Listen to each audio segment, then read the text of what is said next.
మన స్కిల్స్, మన నాలెడ్జ్ వీటి గురించే ఎక్కువగా ఆలోచిస్తాం కదా. కానీ మన సక్సెస్ని నిజంగా డిసైడ్ చేసే ఒక పవర్ ఉంది. అదెక్కడో లేదు, మనలోనే ఉంది. సో ఈరోజు మనం ఆ పవర్ని ఎలా బయటకు తీసుకురావాలి అనే విషయం గురించి మాట్లాడుకుందాం. ఒక్కసారి ఆలోచిద్దాం. మన కెరియర్లో అయినా లైఫ్లో అయినా సరే ముందుకు వెళ్ళడానికి మనకు ఏం తెలుసు అన్నది ముఖ్యమా, లేక మనల్ని మనం ఎంత బాగా అర్థం చేసుకుంటున్నాం, మన ఫీలింగ్స్ని ఎంత ఎఫెక్టివ్గా మేనేజ్ చేసుకోగలుగుతున్నాం అన్నది ముఖ్యమా? ఇది వింటే బహుశా నమ్మలేరేమో కానీ ఇది నిజం. ఒక స్టడీ ఏం చెప్తుందంటే మన ప్రొఫెషనల్ సక్సెస్లో ఏకంగా 85% అంటే 85% మన ఇమోషనల్ ఇంటెలిజెన్స్ తేనట. మరి మిగిలిన 15% మన టెక్నికల్ స్కిల్స్, ఐక్యూ లాంటివి. షాకింగ్గా ఉంది కదూ. అయితే ఈ ఎమోషనల్ ఇంటెలిజెన్స్, ఈ భావోద్వేగ మేధస్సు అంటే ఏంటి? ఇది జస్ట్ ఒక పదం కాదు, సక్సెస్ అవ్వడానికి మన చేతికి అందిన ఒక పవర్ఫుల్ వెపన్ అన్నమాట. మరి అసలు ఈ ఎమోషనల్ ఇంటెలిజెన్స్ అంటే ఏంటి? సింపుల్గా చెప్పాలంటే ఇది 2 విషయాల కాంబినేషన్. ఒకటి సెల్ఫ్ మేనేజ్మెంట్, అంటే మనల్ని మనం కంట్రోల్ చేసుకోవడం. 2 మన చుట్టూ ఉన్నవాళ్లతో మన వర్క్ రిలేషన్షిప్స్ని ఎఫెక్టివ్గా హ్యాండిల్ చేయడం. మరి ఇంటెలిజెన్స్ని ఎలా డెవలప్ చేసుకోవాలి? ఇక్కడే మనకొక అద్భుతమైన టూల్ కిట్ హెల్ప్ అవుతుంది. అదే న్యూరో లింగ్విస్టిక్ ప్రోగ్రామింగ్ లేదా సింపుల్గా ఎన్ఎల్పి. ఎమోషనల్ మాస్టరీ వెనుక ఉన్న అసలు టెక్నిక్ ఇదే. ఎన్ఎల్పిని ఈజీగా అర్థం చేసుకోవడానికి ఒక మంచి ఎనాలజీ ఉంది. అనుకోండి, మన బ్రెయిన్కి ఒక యూజర్ మాన్యువల్ ఉంటే ఎలా ఉంటుంది? మన ఆలోచనలు, మన ఫీలింగ్స్ ఎలా పుడతాయో, ఎలా పనిచేస్తాయో చెప్పే గైడ్ అన్నమాట. అదే ఎన్ఎల్పి. ఇంకా క్లియర్గా చెప్పాలంటే న్యూరో లింగ్విస్టిక్ ప్రోగ్రామింగ్ అనేది మన ఆలోచనల్ని, మన నమ్మకాల్ని, మన ఎమోషన్స్ని మార్చుకోవడానికి ఉపయోగపడే కొన్ని స్కిల్స్తో కూడిన ఒక టూల్ కిట్. దీని ద్వారా మనం అనుకున్న రిజల్ట్స్ని డ్రమాటిక్గా ఇంప్రూవ్ చేసుకోవచ్చు.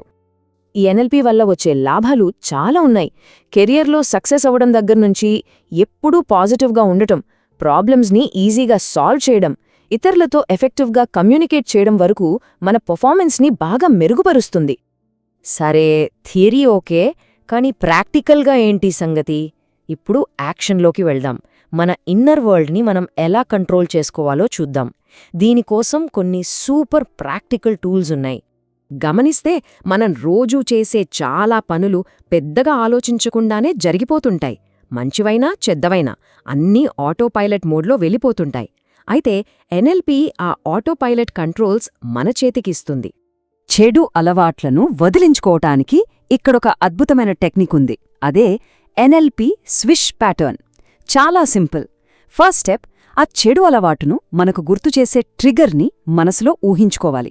స్టెప్ 2, ఆ అలవాటుని మనం మార్చుకున్నాక మన లైఫ్ ఎంత బాగుంటుందో ఇమాజిన్ చేసుకోవాలి. ఒక ఐడియల్ సెల్ఫ్ అన్నమాట.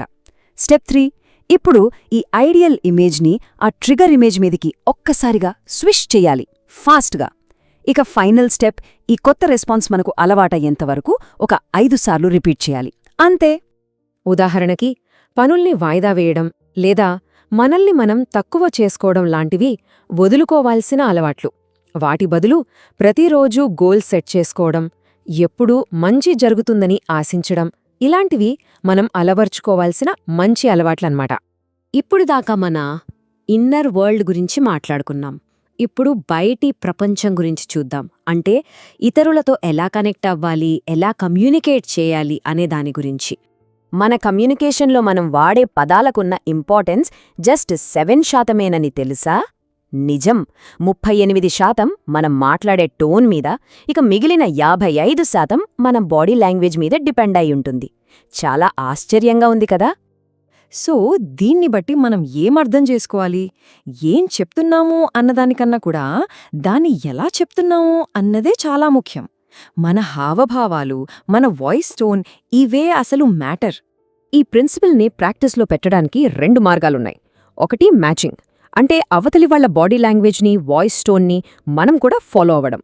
దీనివల్ల వాళ్లతో ఈజీగా కనెక్ట్ అవ్వగలుగుతాం. రెండోది మిస్ మ్యాచింగ్, అంటే మన నాన్ వర్బల్ సిగ్నల్స్ వాళ్ళకి వ్యతిరేకంగా ఉండటం. ఇది దూరాన్ని పెంచుతుంది. డిఫరెంట్ పర్సనాలిటీస్తో మాట్లాడేటప్పుడు మన అప్రోచ్ ఎలా మార్చుకోవాలో ఇక్కడ చూద్దాం. చూడండి, కొందరు బిగ్ పిక్చర్ చూస్తారు, ఇంకొందరు డీటెయిల్స్పై ఫోకస్ చేస్తారు. మనం రెండింటినీ గౌరవించాలి. అవును, మీరు చెప్పింది కరెక్టే, ఓవర్వ్యూ లేకపోతే దారి తప్పుతాం, అలాగే డీటెయిల్స్ లేకపోతే ఫెయిల్ అవుతాం అని చెప్పగలిగితే టీంవర్క్ చాలా ఈజీ అవుతుంది. సో బాటం లైన్ ఏంటంటే, ప్రతి ఒక్కరూ ఒకేలా ఉండరు. ఎదుటివాళ్లలో ఉన్న బెస్ట్ని బయటకు తీసుకురావాలంటే మన అప్రోచ్ని వాళ్లకి తగ్గట్టుగా మార్చుకోవడమే అస్సలైన సీక్రెట్.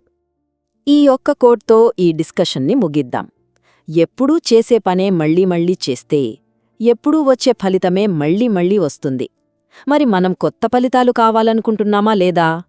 ఈరోజు మనం నేర్చుకున్నదంతా మన అలవాట్ల గురించే. ఎందుకంటే మన అలవాట్లే మన ఫ్యూచర్ని క్రియేట్ చేస్తాయి. సో ఈ క్షణం నుండి మనం మార్చుకోవాలనుకుంటున్న మొట్టమొదటి అలవాటు ఏది? ఒక్కసారి Please do subscribe.